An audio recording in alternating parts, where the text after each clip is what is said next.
வெண்மை எனப்படுவது யாதெனின் ஒண்மை உடையம் யாம் என்னும் செருக்கு.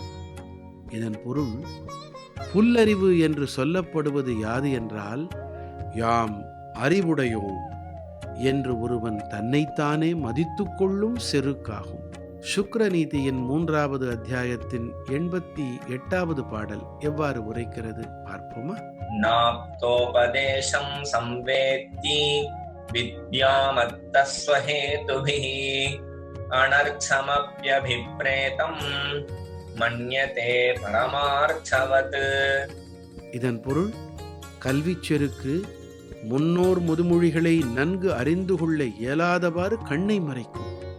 தனது கருத்து தீமை பயப்பதாக இருந்தாலும் கூட அதுவே உண்மை என்று சாதிப்பான்.